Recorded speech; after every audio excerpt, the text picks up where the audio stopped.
everybody, welcome to Shift. If this is your first time, you can scan this QR code or the one at the welcome table, fill out the Connect card, and we'll send you a Starbucks gift card this week. Don't forget that next week is online only, which means no one will be here. Instead, while you're enjoying family and friends, our new series, A Better Way, will stream live on Facebook and YouTube at 10:30. Our next Refuge student outing will be on July 20th at Crescent Beach. Shift, Maison Church, and First Christian will all be heading out together. You can scan this QR code. You know what? Just leave it up because we're gonna need it for the next one anyway. So, for all the information and to register. Our very first serve day is next month on July 31st. We'll be meeting at the YMCA and not at the building. They've got a ton of stuff planned for us and even the kids. You can scan the QR code. See, I told you we would need it. You can scan the QR code for all the information and to sign up. It's gonna be awesome. That is all of the things today. So please welcome Dr. Hannah. Don't remember her last name. Ugh. That's all the things for today, so please welcome Dr. Hannah Bain as she closes out Upside Down Kingdom. Good morning, everyone. Sorry I'm up here so much today. I told Joe, people are going to get sick of me being up here. But I'm honored to speak again. Joe's out of town, so he asked me to close out this week, and I was already nervous. I mean, I'm running off of adrenaline right now, singing and doing all the things anyway, but then and then talking about what I had already planned on talking about today, which is kind of heavy, depressing stuff. So be forewarned about that. But then, as you know, many of us have been reeling with current events, the news, especially as of Friday with Roe v. Wade being overturned. I'm feeling an extra weight today of what to speak to and how the verses we're going to be talking through are so relevant to our time. So I want to jump right in with the scripture, and then we will talk through kind of how I see, or the pieces of it that I want to focus on today. Okay. So it begins. The next day, as they were leaving Bethany, Jesus was hungry. Seeing in the distance a fig tree and leaf, he went to find out if it had any fruit. When he reached it, he found nothing but leaves, because it was not the season for figs. Then he said to the tree, "May no one ever eat fruit from you again." And his disciples heard him say it. On reaching Jerusalem, Jesus entered the temple courts and began driving out those who were buying and selling there. He overturned the tables of the money changers and the benches of those selling doves, and would not allow anyone to carry merchandise through the temple courts. And as he taught them, he said, "Is it not written, 'My house will be called a house of prayer for all nations,' but you have made it a den of robbers?" The chief priest and the teachers of the law heard this and began looking for a way to kill him, for they feared him, because the whole crowd was amazed at his teaching. When evening came, Jesus and his disciples went out of the city. In the morning, as they went along, they saw the fig tree withered from the roots. Peter remembered and said to Jesus, "Rabbi, look, the fig tree you cursed has withered." "Have faith in God," Jesus answered. "Truly, I tell you, if anyone says this to this mountain, 'Go throw yourself into the sea,' and does not doubt in their heart, but believes that what they say will happen, it will be done for them. Therefore, I tell you, whatever you ask for in prayer, believe that you have received it, and it will be yours. And when you stand praying, if you hold anything against anyone, forgive them, so that your Father in heaven may forgive you your sins." Okay, that's a lot. It's a long piece of scripture, and when Joe told me this was what the final chapter was, I was like, well, I read through it, and I thought, this is like 5 different things in one. There's so much happening here, right? We have Jesus cursing a fig tree of all things. We have the scene in the temple. We have them passing back by the tree and seeing that what Jesus had performed, the curse of the tree that he had performed, had actually manifested. And then we have this last piece that seems at face value kind of random, right? Where Jesus is now then talking about the power, basically the power of prayer and faith. So there's a lot going on. Before I unpack some of this, I like to first reach for metaphors. Jesus did a lot of that in his own teaching, so I feel like it's a good conduit to talking about some big, dense things. So I wanted to bring a metaphor of my own to start us out. If you want to go to the picture. So my family loves the beach. We go as often as we can because it's beautiful. It's a way to get away from the mess of the world and just be in a place that is beautiful for a while. And we were there several weeks ago. I think it was maybe Mother's Day weekend. Or no, it was that doesn't matter. It was a few weeks ago. And we saw one day some fishing vessels off the coast. We counted 12 on the horizon. And at first it was exciting. It was like, oh, let's take my kids where we were counting the boats, the ships. And late as time passed that day, slowly we started to see fish washing up onto the sand. Until later in that day, in evening time, I went for a walk, and there were thousands of dead fish. You couldn't walk along the shore without almost stepping on some. And then the smell the next day happened.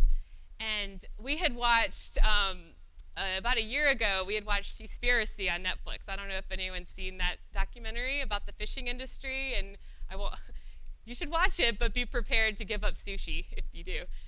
It basically was a documentary that spoke to the wastefulness of the fishing industry, and of course we could talk about any kind of mass industry with the same effect, but it was this powerful film that documented just how wasteful we can be with the things that we have been given. And this was proof. I took a picture of just one example of the many pictures that I have of dead fish just lining the shore, fish that were gasping for air in their final breath. And as I was walking on the beach at this, it should have been such a peaceful moment, right? I was just immersed in death and destruction. And this also happened to come just days after the Uvalde shootings. So I couldn't help but as I was walking and as I was seeing these fish just needlessly sacrificed, I couldn't help thinking about those kids too, and their parents, and the tragedy that was unfolding in their lives at the same time, and the weight that we as parents held, holding that knowledge of yet another example of children having their lives ripped away from them needlessly. And it just, the phrase that kept coming up for me was, what a waste. What a waste. What a waste, of fish. What a waste of life. What are we doing, right? In what ways do we hold such wastefulness? So another little anecdote before I try to piece a lot of this together. When I take my dog for a walk, I like to listen to podcasts, usually something funny, because as we've talked about, the state of the world is abysmal. So I don't like hearing serious things. So I listened to Conan O'Brien Needs a Friend. If anyone has heard that podcast, if you haven't, it's really funny. But he had Professor Brian Cox on, who's a physicist. And it was a surprisingly poignant episode. It's usually just fun and humor. But Brian Cox was talking about just the universe, and it kind of led into Conan was saying, well, at least I don't matter. I'm not significant because of the scope of the universe and the cosmos. And so Professor Brian Cox was saying, well, actually, and he led into this beautiful monologue that I transcribed. I'm going to read a little bit of it here and there. He basically was saying that our galaxy, in and of itself, has 400 billion suns in it, okay? So within 400 billion suns, he says, there is likelihood that there are 400 billion planets like Earth in our galaxy, just our galaxy. And it's our galaxy is one of 2 trillion galaxies, if anyone's really good at doing the math, that kind of scope. And he says that we have evidence the universe extends even beyond that, and possibly infinitely in all directions, okay? If anyone's keeping track of the math, it's getting the number's getting pretty big. So he says, you're right, we are insignificant when we think of all of that vastness. But, he says, and I want to read some of it verbatim, he says, I think we might underestimate our value because we haven't seen any sign of life anywhere out there beyond Earth. And the more that we learn about the origin and evolution of life on Earth, the more it seems unbelievable that we're here. There was an unbroken chain of life on Earth for close to 4 billion years. And he goes on to say the universe we know is a violent place. It's not stable. Stars explode. There's planetary impacts, right? And so he goes on to say we live in a violent universe. The idea that you can start with single cell things 3.8 million years ago in some primordial ocean, and evolution can take you from a single organism to a civilization, that it's very unlikely. So he says, to kind of conclude, notwithstanding our physical insignificance, it makes us basically a 1 in 400 billion chance that we are here, that we are living and forming a civilization. So I put up another piece of this quote that he goes on to kind of talk through, because it hit me so much when I'm thinking about the wastefulness of our times. He says, if you think about meaning, that's what we're really talking about. What does it mean to be alive? What does it mean to be a living thing in this massive universe? Meaning, whatever it is, emerges from our brains. It's a conscious thing. And so if there's nothing else, if there's nowhere else in our galaxy of 400 billion suns where atoms have come together to think, which is a tall order if you think about it, that's what we are, collections of atoms that can think. If we mess this up, if we destroy ourselves through inaction or deliberate action, then we may remove meaning from a galaxy of 400 billion stars, and we may be responsible for that. Dang, I was in tears walking my dog. I'm like, man, what are we doing with ourselves? Right? It really puts it into context to me. This idea that what we have that's so precious and what we have to lose by our own inactions. He mentioned again an essay by Feynman called The Value of Science that says that the knowledge our civilization has exceeds our wisdom, so that we, out of sheer stupidity, may be working to remove meaning from our galaxy. Wow. I spent a lot of time in this, not to lift up this physicist, but just because it was so profoundly impactful for me to think of it in that scope, right? I look around and I see all of the things that we as human beings are messing up, and it angers me. But it really pisses me off when I think about it in the scope of the cosmos. What are we doing? What a waste. And I think, so in preparing this sermon, I was thinking, what are we messing up? We have this piece of Jesus in the temple overturning the tables, right? He was angered. He was angered by what the church was being used for. And I was trying to think, all right, what are some of the things that we as people are messing up currently? And I spent about 10 seconds making a not at all complete list. We've got racism, homophobia, transphobia, masochism, mass shootings, threats of nuclear war, climate change. We've got pastors within the church convicted of sexual assault. We get to add Roe v. Wade to this list. We could probably go around for a while and just keep adding. Jesus saw, in the case of the fig tree and also in the case of the temple, he saw things that could be fruitful that were not producing fruit. He saw things that should be alive and vibrant. The fig tree, it wasn't even the season for figs, but there should have been at least a bud on the tree showing that life was imminent. and there was not, and that angered him. He saw a temple that should have been a place of worship that was being used counter to that, and that angered him to the point of cursing the tree, literally, and turning over tables. He saw all of that wasted potential, and we see in this case his rightful anger about it. So I know I've kind of talked through the fishing industry. We've talked a little bit about the universe. So I want to kind of bring it back to the church. How often have we seen a church that looks to be alive on the outside but is dead on the inside? I can think of many examples. It's what's given me a tenuous relationship with religion, anyway. I intentionally distinguish religion from faith for that reason.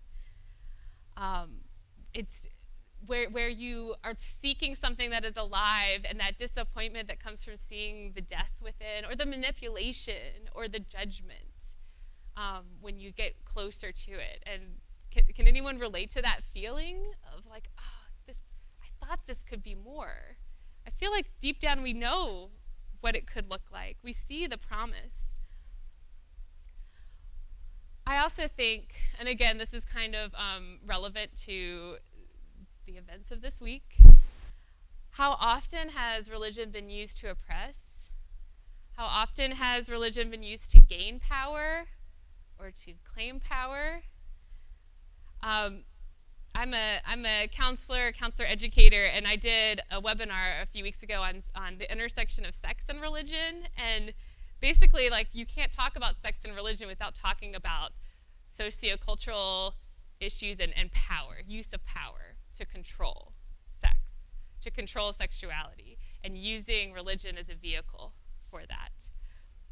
So it makes sense that many of us who have been impacted in so many ways by the use of power, the abuse of power, it makes sense that we might have a tenuous relationship with religion even as we seek our own deeper faith, our sense of faith.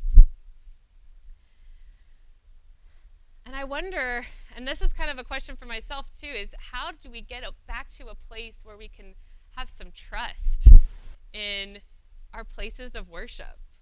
Not so much our faith as we practice it, because it feels a little more personal, like we have maybe more control over it. But how do we enter a temple again? Like, I'm thinking of Jesus turning over the tables. How do we trust a space like that to rebuild into something that as it's supposed to be, as it was intended to be? I also wonder, what would Jesus curse in our time? You know, we have this example of him turning over the tables from what's being sold. What would we see that anger directed at?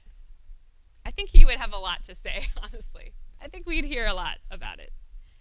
And the other thing that I want to point out in the scriptures is we see too that Jesus takes action when he is angered. He doesn't just kind of shake his head or sit in sadness or post something on Facebook. He sees the urgency of what is being done, how the abuse that is happening, and he acts to rectify it, to make it right again.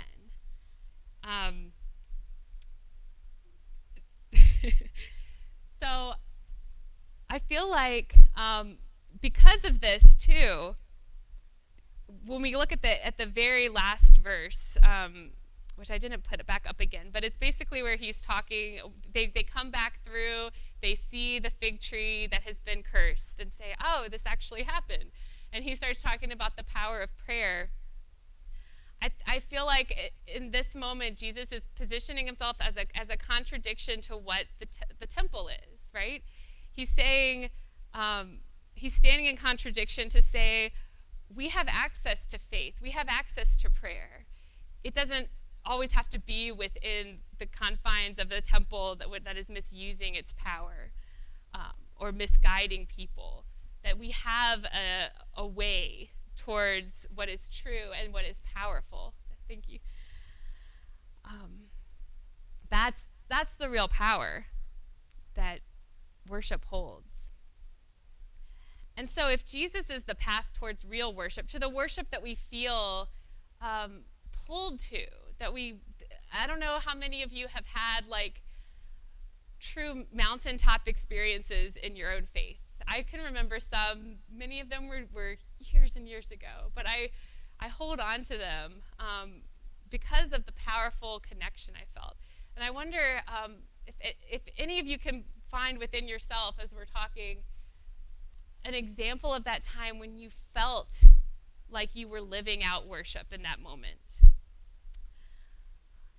And thinking, if Jesus is the pathway to that true sense of worship, to the mountaintop experiences, but also the day-to-day living it out, how do we reach him through the noise of our time, through the noise of all of the awfulness that we see around us, all of the ways that we see humanity falling apart, all of the ways that we see religion misused, the ways that religion, what the things religion has become? How do we get back to the heart of it all? It makes me think too about how, when I think back also to like the cosmic scale, there's so many times where I feel immobilized as well, and like there's some things that I feel like I can get right within myself, but then I don't know how to connect with the mess that we've made largely globally. I was talking with someone just last night too about how social media, the ways that we've consumed, we have constant access to everything going on in the world, right? Everything going on in the country. And there can be some good pieces to that, but it's also, there's some theories that that's not what we were built. That's not the way we were built. We were built for smaller communities. We were built to care for one another in intimate ways, not to feel responsible for all of our planet, right? And knowing that maybe we aren't equipped either to hold all of the world's errors, all of the ways that the world has messed things up, or maybe it's not up to you or me individually to save humanity from meaninglessness. But I think we can do what we can to find our own truth and our own sources of light in our own little corners of this world, of this planet, in our communities. And I invite you all to think. I have a couple of questions for reflection to consider if we're thinking of ourselves as bearing fruit as well. Not just the church and the fruit it produces, but within ourselves, the soil that we are planted in, what we're producing. I want to turn our attention inward to the one thing that we really can control at this time, and to consider in what ways might your own worship feel barren, or in what ways might it be barren? What in your own lived experience, in your own lives, what might need to be cursed or overturned? We can kind of only start with ourselves. What fruit do you need to cultivate in your own life to come back to kind of the heart of what worship can be? And then how will you know when your harvest is good? If we think of ourselves as the fig tree, if Jesus were to stumble upon you, would he see the potential for life? Again, there was this acknowledgement in the passage that figs weren't even in season. So the idea that Jesus would curse this tree seems unfair, right? But again, it was more when what I read anyway, an interpretation of the passage is that there should have been buds. There should have been proof that tree was working on new life. And so we don't have to be perfectly arrived. We can be works in progress. But how do we show that we are working towards something that is life-giving? And then within our communities, again, we turn to the temple and we think about the way that that temple was being run and the way that it was redirecting people away from what they should have been there for. In what ways are we as a church allowing worship to be life-giving here and fruit-producing here?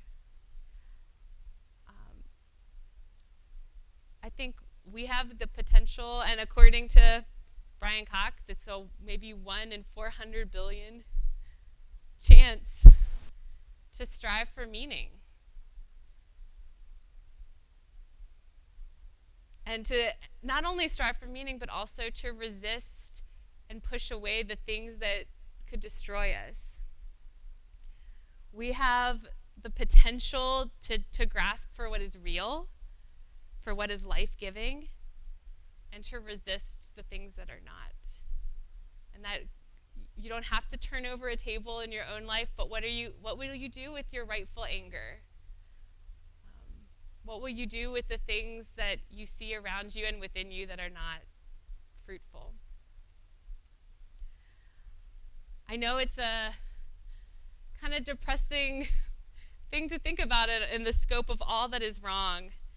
And yet, I believe just like within this passage, Jesus leaves us with hope. He talks about all that is wrong, and he leaves us with hope, and he positions it within himself, within prayer, within faith. And I hope we can cling to that, even as things fall apart around us.